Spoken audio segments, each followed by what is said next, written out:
on here. Wrong chart.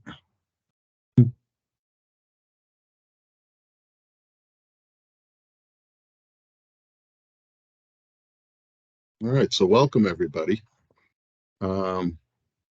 We are here to talk about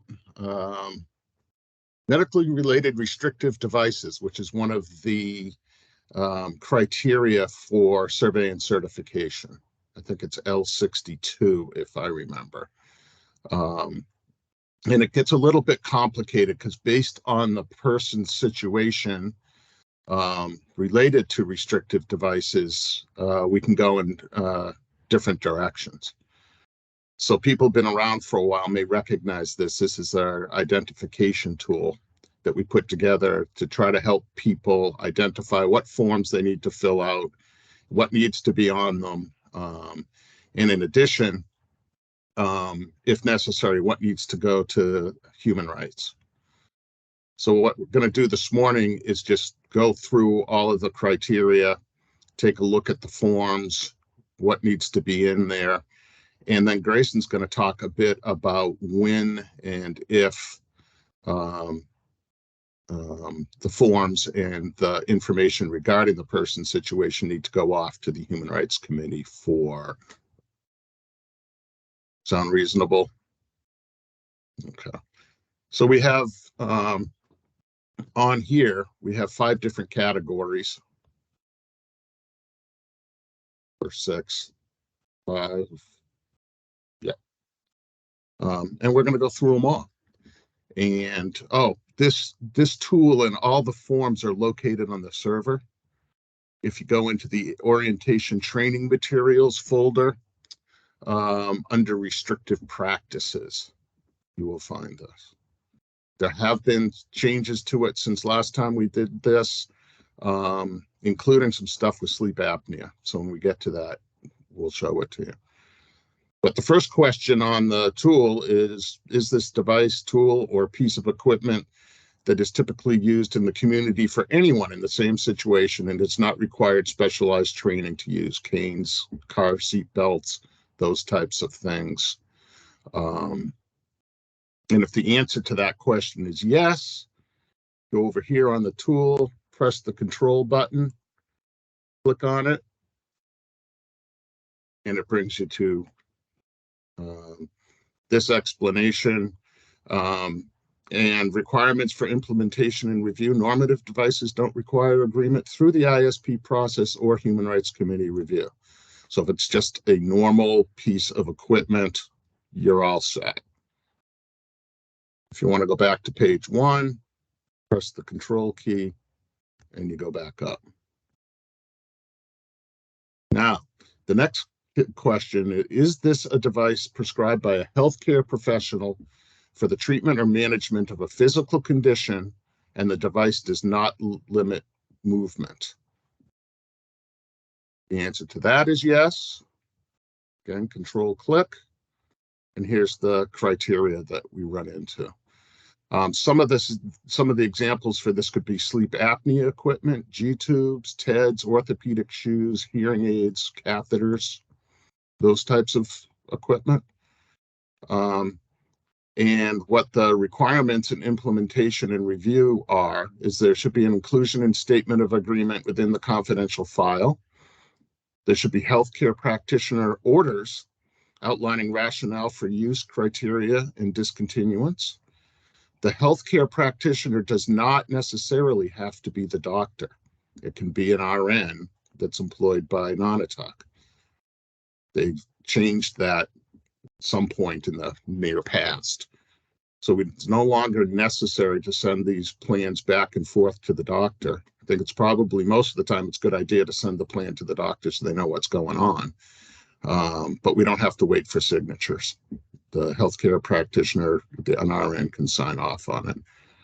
We need to have written directions for how we're going to support the individual to use the item, such as when to use it, what the cleaning and care of the device is going to be, any treatment protocols as appropriate, and then there needs to be evidence of staff training and knowledge. So it's something you could put. We could put a certificate in the home book to show that the provider was trained. those types of things. Now, excuse me, there's one issue. If this is a device used to treat sleep apnea, we have some more requirements. It appears that a while back there was a whole ton of problems statewide with people using sleep apnea equipment and getting pneumonia, having the equipment fail, and those types of things. So DDS put this into place.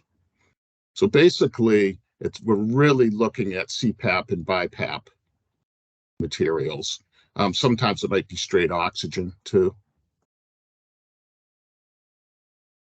And what they're asking for is, again, a protocol or management plan if necessary.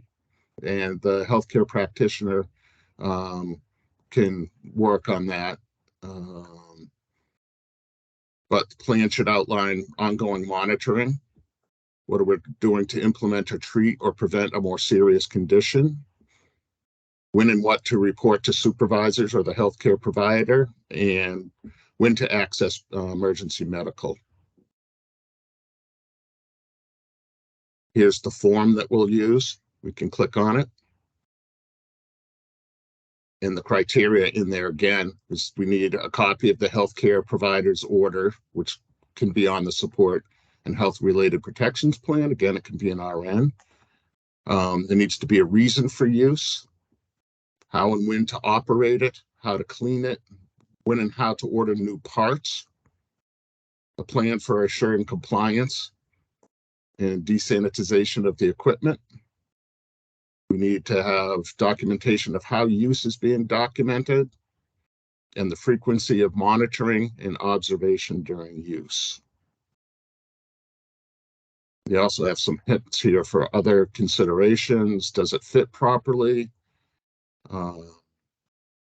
It's a good idea to have, we can use a med sheet to document the use of the CPAP or BiPAP.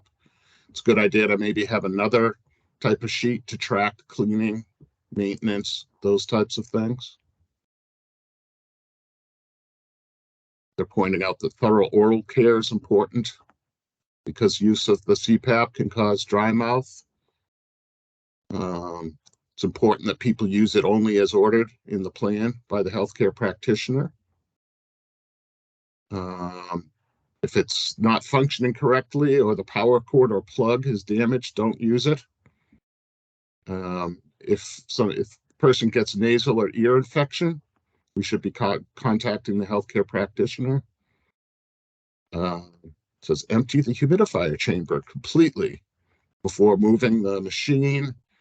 Do not place machine parts in the dishwasher for cleaning, and increase the frequency of cleaning if the individual is suffering from an upper or lower respiratory tract infection. So here, maybe, there we go. This is the form for that. It's similar for other ones.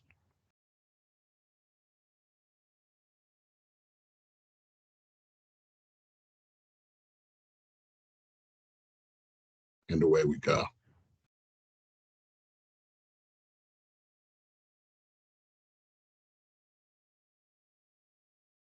Any questions on that? Okay. Back up to the top there. So our third category, very similar to the previous category. However, this one would restrict movement. No, I'm sorry, it does not restrict movement. I'm messing up already. So this is the device needed to achieve proper body position, balance, alignment, and to prevent re-injury during healing. And the device does not limit movement. We'll try this one.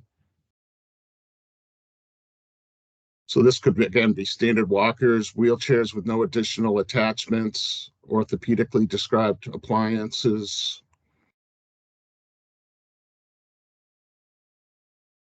And the requirements for this one is it needs to be included through the ISP, determined within the ISP to be the least restrictive alternative, The continued need for the device is outlined within the ISP, that we have healthcare practitioner orders for use and discontinuance.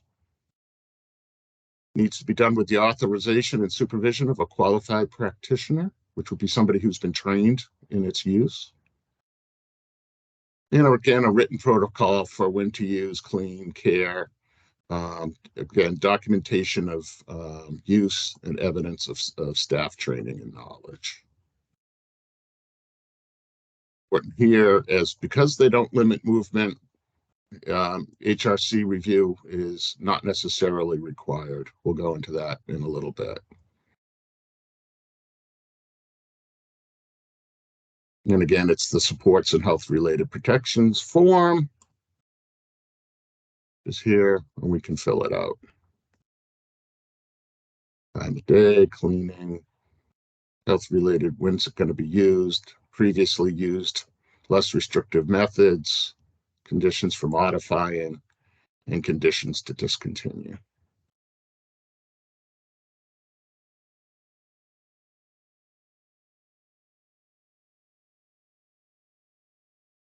Now we get into this one. Is the device needed to achieve proper body position, balance, alignment to prevent re-injury during healing? And does the device limit movement? The answer to that is yes. Here. So the limitation of movement could take several forms: keeping someone from accessing their environment through use of bed rails to prevent someone from falling, limiting movement of a particular body part through use of some sort of device, such as a brace.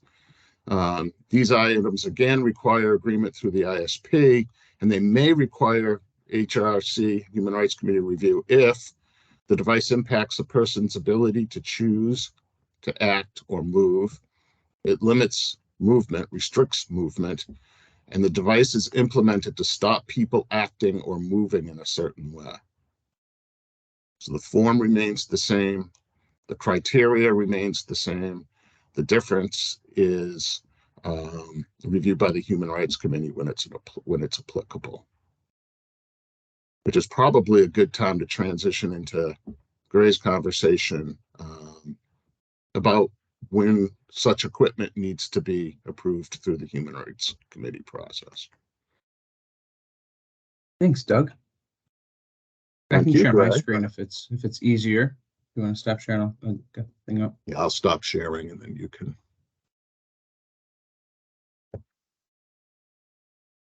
Okay. Well, good morning, everyone. I think a lot of you may have seen this so far. Some of you may not have, but I've been kind of bringing it up as just an agenda item at some staff meetings. This is a flow chart that I put together that kind of helps people understand maybe what device or piece of equipment would need to go through human rights review. And again, I do want to preface this by saying that this should be evaluated from person to person, right? We need to consider what their experiences are, how new this device may be, thinking about using a trauma-informed approach, as we always do. So we're going to go through this and maybe think about someone on your caseload that utilizes a device, and you may not be sure if human rights review would be applicable to them. So hopefully it'll give you some answers, but just a different way to think about it. So again, from the top, we just kind of ask the question: does the person that we support utilize a supportive or protective device? No, we don't have to worry about obviously submitting anything. So there's that. If they do utilize a piece of equipment or a device, we then have to ask ourselves, was the equipment prescribed by a doctor for kind of daily healthcare, medical management reasons, or was it prescribed by a physician for a clinical or behavioral reason, right? So if the device is ordered by a clinician for quote unquote behavioral reasons, behavioral interventions, right? then that is something that does need to be reviewed by the Human Rights Committee and should be submitted. So let's go back. So let's say, yes, there's someone that we support that utilizes a device, and it was prescribed for a medical or daily kind of health management purpose. If the device is prescribed, I'm just going to move down a little bit here, for that reason, but inadvertently kind of addresses a behavior or impacts how the person responds to the device if they're really uncomfortable, even if it was, like I said, initially prescribed for a medical reason, it still should go, it should go through human rights. So I think it's important to think about not just the device that we're using, but the purpose of why it was implemented and what it's currently being utilized for, right? So I hope that this kind of breaks it down a little bit. I did give a couple more examples down here that I think could be helpful for people. Just like I said, in terms of consideration for submission. But I think that with any device that we use, with any, and in terms of whether it's kind of door chimes or actual physical equipment, we always want to use a kind of a least restrictive practice approach to it, right? And so that's kind of why we have to think about it person to person, right? So let's say there's someone that we support that needs to be monitored during the night because of medical reasons, right? They may have a choking protocol or something like that, right? And so I guess would it be less restrictive to put a video monitor in or just a kind of an audio monitor if it still provides the same kind of safety protocol?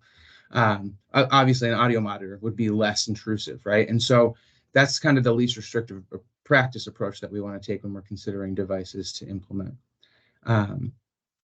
So I hope that this kind of breaks it down for people. I'm sure that there are some questions of examples on people's caseloads. So, and you want to go back to the last sentence on that page? This one? So, yeah, that's the one I like. Right. Yes. Yeah. So, like I said, it's the type of it's not the type of device that determines whether it should be submitted to human rights, right? It's the purpose in which the device is being used. Just hammer that home a little bit. And as always, if people have questions, please feel free to reach out. We can brainstorm together. So I don't always know the immediate answer, but I think that we can determine submission and review together if it applies. Great. Questions? All right. Want to go back? I'll share mine. Okay, I'll stop sharing.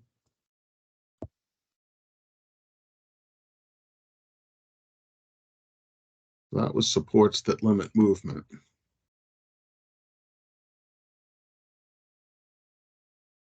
All the other stuff that's down here. We also have built right into here the human rights cover sheets that Gray and the human rights folks put together.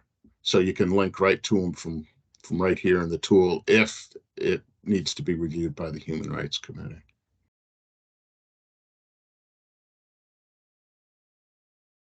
So Lauren's got a question. Good morning. Hello. Hi. Hello. Hi. My question is, if you can just refresh my memory, once something is brought to Human Rights Committee, especially with these devices, if nothing changes within a year of a device being used, is it still to be annually updated at an HRC, or only if there's a change made in the device or the way it's used? Yes. So the device itself should be reviewed separate from HRC, just as an annual review. See how it's operating, see how it's working for the person. If we can find something that's better, or like I said, least restrictive. And the expectation is that it is reviewed by HRC annually as well with that update. So it's a good question. Before it used to be, it's a good question, Lauren. Before it used to be when every supportive and protective device would be submitted, right? And so there's people that we support that utilize a lot of different devices, and so for just health reasons, right? Specific health needs, daily kind of management routine stuff, and did not affect, did not cause any discomfort or address any, behavioral anything. And so we've been able to kind of exclude those from the submissions, which has been good, and it feels less, micromanaging of the people that we support. You know what I mean? So, so that's a good question, though, Lauren. Okay. All right. Thank you. Yeah. So it used to be the Medical Equipment Review Committee instead of the Human Rights Committee? Yeah, exactly. Interesting. So down to the sort of last category here. If you've answered no to all of them coming down here, we end up with, is this a device ordered by a healthcare practitioner for a specific or specific medical or dental procedure? Then you'd say yes, and we'll go to health-related protections. However, if it does restrict movement or bother the person, click back up to supports which limit movement, because some of those might need human rights approval, which it says right here. If it's just prescribed to address behavior or the device presents discomfort for the person, we should consider human rights review. Really what this is about are those types of things that get put in just temporarily. They talk about casts, splints for broken bones, those types of things. So we do need to document those. So we need to have what's the underlying medical condition for which this is being used, and the time-limited nature of the device. We need healthcare practitioner orders, rationale for use criteria for discontinuance, just like any other device, with the authorization supervision of a qualified practitioner, somebody who has been trained, in a written protocol in the form. So how's it going to be used? How's it going to be cleaned? How's it going to be cared for? And documentation of use, evidence of staff training, and then once again reviewed by the Human Rights Committee if it's applicable. And again, we have an adaptive equipment form that covers all that. Human rights cover letter if it ends up having to go to the Human Rights Committee, and a method to return to the top, which we will do.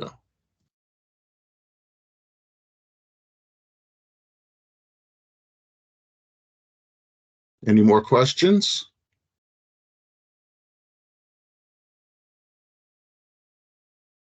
Nothing in the chat. If people do have questions about what qualifies as a device, we got a couple minutes, and I'm sure other people have similar questions, so feel free to jump in. And if you want to run a situations through the tool, we can try it out too. Mm-hmm. I have a question. Can you hear me? Yes. Hi, good morning. How often do we need to document training to the provider in a certificate, for example, training certificate? My guess is it would be annually, just with the update of the form, just to make sure everybody's still on the same page. My understanding as well. And if something changes, then you'd sort of retrain during that cycle.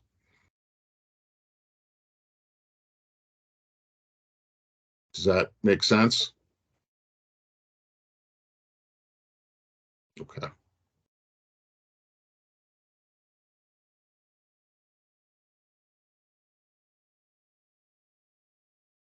Good morning, Doug. This is Michelle. Hello, Michelle. How are you? Good. How are you? Doing great.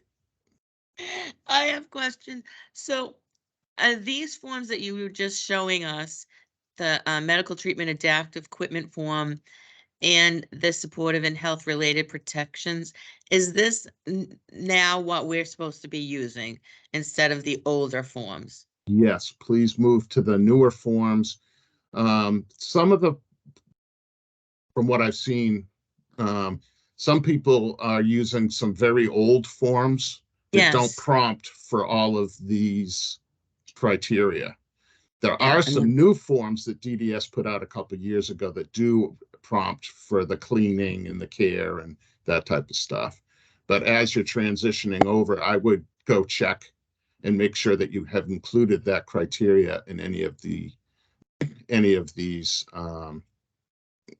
forms if you're using the old ones.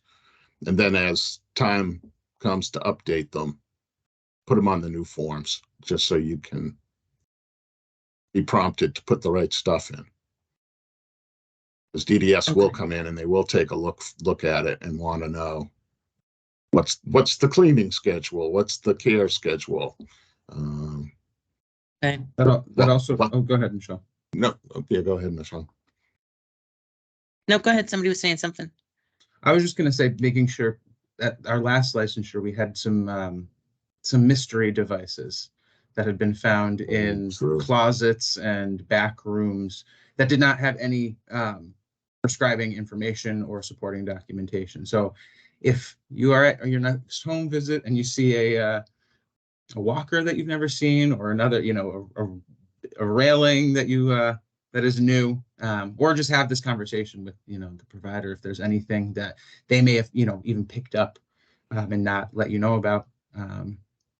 That's important. That's important. The old wheelchair in the bedroom that's used to hang jackets on. And DDS comes in and says, what's this? And we all say, well, she doesn't use it. She hasn't used it in 2 years. And she asks to the person says, yeah, I like to wheel myself around it Right. sometimes. So it's right up there with mystery pools, mystery equipment. Yeah. And Doug, And I then- apologize. I was a little tiny bit late. I'm sorry. When you were talking about either when the doctor has to sign it or when a nurse from Nonotuck can sign. Can you please go over that again? And I apologize. Absolutely. The regs require a healthcare practitioner. RNs are healthcare practitioners. They meet that criteria. So you can sign it. And what we were saying before is that if we're authorizing it, we still should send it to the correct applicable doctor just as a best practice to make sure they know what's going on. But we do not have to continually fax the plans to the doctor asking for signatures anymore. Okay, on any of these devices. I know we did Elijah, and you saw all those Correct. equipment that he has. He's got tons and tons of equipment. That fall so- into like every single one of these categories. It's really interesting. Yes. So Yes. that's right. Yeah. So you as an RN can authorize that. Okay. Okay. All right. All right. And then like even the little even if it's equipment that he has as a backup emergency and the caregiver knows about and was trained on it yearly, but has not used it because he has not needed it. Is that the oxygen? Yes. Yeah. And the suction. That, suction. yeah, I would still have a protocol for that. And I would follow the sleep apnea protocol. When's it getting cleaned, even though it's not being used? If there is an emergency situation and they pull it out, we want to make sure that everything is dust-free, clean-free, that it works, that type of stuff. But there should be an order, definitely a healthcare practitioner plan and order in place for that. Okay. Does that make sense? Yes. Yeah. And Yeah, these 'cause he ones, has that just for like if he stops breathing during the night or is having trouble breathing or something like that. yes, yeah. Yeah. Because at night he has that the pulse ox is on all night long that monitors him. That's So he right. has that, and if it goes down too low, the alarm goes off on that. And then determine from that. But he has not used that at all. And the same That's thing good with the news. suction that he has. He hasn't used that at all. Right, but we should have But- plans for that too. How's Yes, it getting right. cleaned? How's it getting trained? The whole Right. world. Yep. Okay. And so you can Alright. see how lots of those are falling into different categories. Yeah. Some of these limiting his movement, that's a little bit different. Some are purely health related. They're all health related for Yeah. him, but they do restrict his movement. Now I know we do the restriction anyways because of the type of bed that he has, the canopy. Correct. If he did not have the canopy bed and he just had the tube feeding at night, is that restrictive? If it's just a G tube feeding? No, I don't think it's restrictive. It doesn't limit movement, but if it bothers him or he has a Yes. difficult time with it, remember, it's not the device, it's how it's being applied and how the person is handling that particular situation. Okay. So if he's just sleeping through it, we still have to have the plan and everything. Okay. But it doesn't appear to me like that would need Human Rights Committee approval. Yeah, it's the bed. It's Yeah. it's that big bed. Okay. All right. So yeah, so these forms seem a lot simpler than the other ones that we had used. So it seems like straightforward. So thank Yeah, you and so much. you're welcome. And I really like the fact that we don't have to fax back and forth with the doctor anymore. Yes. Yes. Because they'd fax it, there wouldn't be a date on it, this, that, and the other thing. So And you end up standing in the doctor's office once a year because they never get it right and haven't have them sign it all. And it can be painful. correct. So another question that I have is the supportive and health related protections, the form, when we're filling it out and it says authorization dates for application from when to when. Now, say we had one from the doctor, well, we did, and it just expired, say, July 28th. So it was from, June 1st till I know I'm making these dates up because it's supposed to be a year, right? Right. All right, so June 1st to June to whatever, May 31st. Okay. So and then there was a lapse Okay. before I got it signed again. So am I still putting the authorization because it says from and to? When am I putting? Did you authorize it and were just late in filling out the form? Yes. Then I would authorize it from June 1st to May 31st for next year. If it's Okay. a year-long thing that you're thinking it's going to be a year-long thing. I'm thinking of Elijah and all his equipment and stuff like that. That would be, Yeah. it's okay. Okay. All right. And then date program last reviewed. So that is when we last reviewed it. Right, with the provider. You've gone through it. Okay. Everybody's taken a look at it. Okay. And then next review date would be like, am I putting a year? Am I putting monthly? When it's you're authorizing it, so it's when you think it's appropriate, I believe. Okay. Okay. Jill, you had a question? Thank you. I didn't have a question, more of a statement. So, Michelle, for generally in our area, and I don't know how it works in your area, but when we update those, it's generally around ISP time so that we don't lose track of all of the information that we need at the time. Good idea. But if anything should change on any of those forms, they would have to be redone regardless. Okay. Thank you. You're welcome. And if it's being done outside of the ISP cycle, we still need to forward them to the service coordinator and ask them to be part of the ISP. So we won't be able to enter them into the ISP unless it's opened. So they still need to go to the service coordinator. Thank you.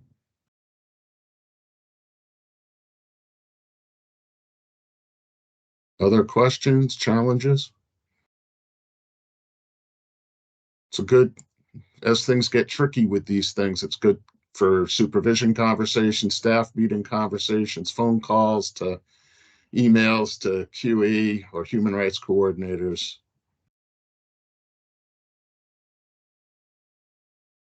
But it seems like it's a little bit simpler in some ways than it used to be. A lot simpler. Thank you. I'll take full credit for it, even though I did nothing. Yay, Doug. Now, Grayson, the thing that you put up there, is that available for us to review as well? Yeah, Rob, it should be in the same folder, right? I believe that is the case, but I will Okay. make sure. Okay. Thank you. But I did put the I can't hyperlink in Teams, but there is a click path that you can follow in the chat as well that shows exactly where it is. Thank you.